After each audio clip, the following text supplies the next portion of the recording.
Today we're looking at Templar by Jordan Mechner. Now, Jordan Mechner, I think, is kind of a modern-day Orson Welles type of person because he succeeded in 3 different formats.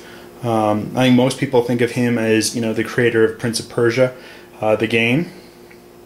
He's done the movie as well, and he's also successful in, the written format, both in, actual written books and in comics as well. I first realized he was a good storyteller when I played The Last Express, which is an excellent adventure game, probably one of the top 5 adventure games of all time. Just a really interesting story, good character arcs. So I was excited to get this in. It's a massive comic book. I mean, it's almost 500 pages here, hardcover, and it seems to be in vogue nowadays to talk about the Knights Templar and various conspiracy theories surrounding it. Here, this is set right around the downfall of the Knights Templar, and it's really interesting. It is a you've got your main hero here, Martin of Troyes, and he has other kind of brother knights, and this is almost an anti Three Musketeers. It's the same type of high adventure as the Three Musketeers, and the author kind of writes about that in the notes, that he was trying to capture the feel of the Three Musketeers, and it's that grand adventure tale like that.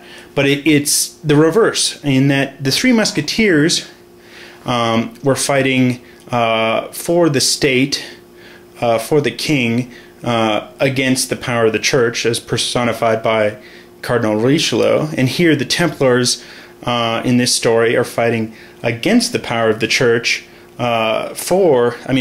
against the state and for the church, as personified by the Knights Templar.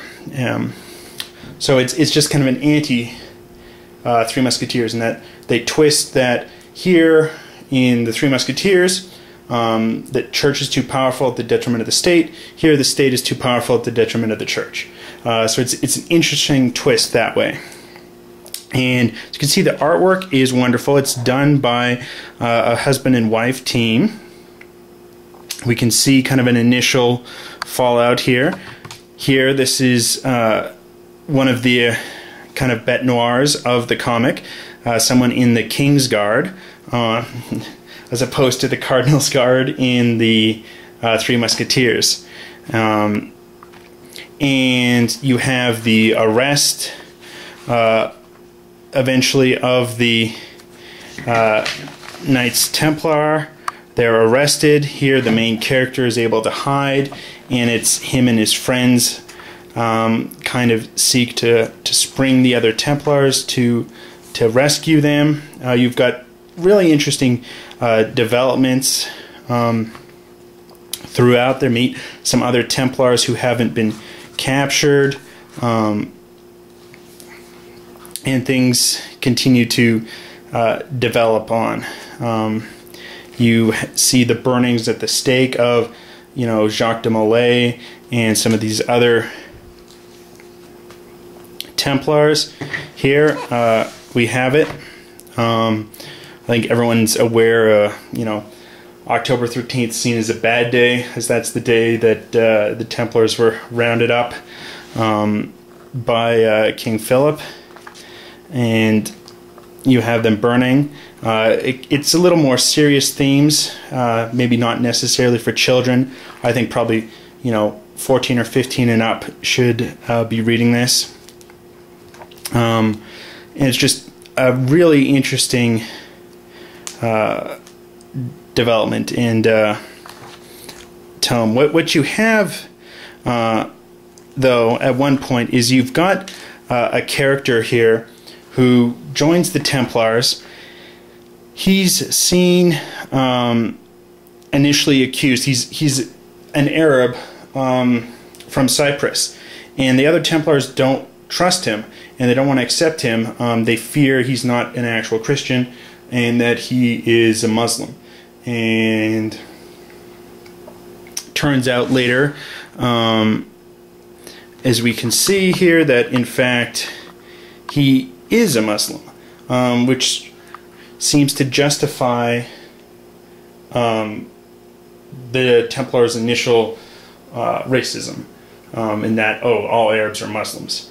And I don't think that makes a good story. I think it would have been better, had he been a Christian, and that it shows that their initial, racism, that Arabs equals Muslims, is unjustified. And here it seems the book justifies their racism and their suspicion that because he's an Arab, he's a Muslim. And that's kind of one of the few issues I take with the graphic novel. But otherwise, it's excellent. It's a really interesting story. I don't want to give too much away here. I think most of what I've talked about is kind of well-known history of the Templars, or something that's not too specific. But the artwork really is well done. It's just a huge, huge tome. I mean, look at this, page 444, and we just keep going. There's a very good afterword, good notes by the author. I think First Second's done an excellent job here. The cover art is wonderful. Just looks like those kind of ancient medieval paintings. Excellent spine. Templar, I'd recommend it. It's an excellent kind of high adventure story in a reverse Three Musketeers. Till next time.